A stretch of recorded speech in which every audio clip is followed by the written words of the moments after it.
So I just found out that Anthony Padilla left SMOSH last week. He posted a video on his YouTube channel talking about some of the reasons why, and I have to say I found it eerily familiar to how I felt 4 years ago when I left 4PP.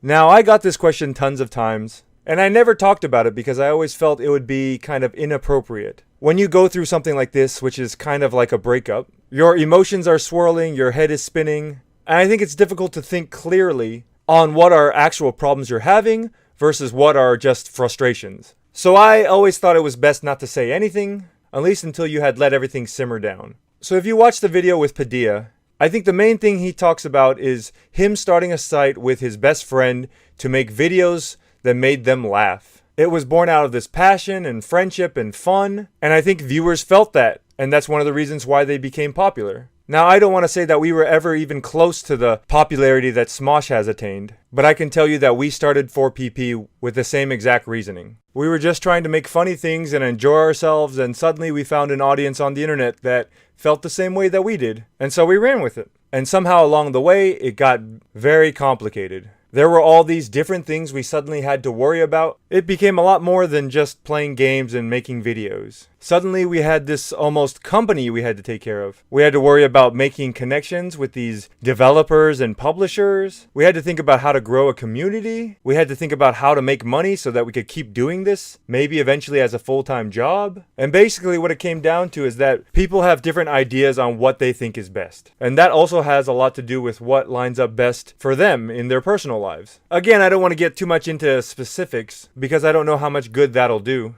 But when Padilla goes and talks about being able to make things that make him happy and being in control of what he wants to make, I think that's one of the core reasons how I knew it was time for me to leave. And it's funny because I watch his video and it's hard to watch because I know exactly what he's talking about and how he feels. It's like this out-of-body experience where you just see yourself and you want to tell yourself the things you could have done differently. Again, this is not to insinuate that 4PP was ever like SMOSH, but seeing that video kind of reopened wounds that I thought I had gotten over. So I think I might start talking about some of the lessons I learned and experiences I had while working on 4PP. Looking back on it, it was still one of the best times of my life. I had some incredible memories, and we did some pretty amazing things, at least in the way I see it. I think that's maybe good for this video though. So I'll just leave you by saying thanks for listening, and I hope to see you soon.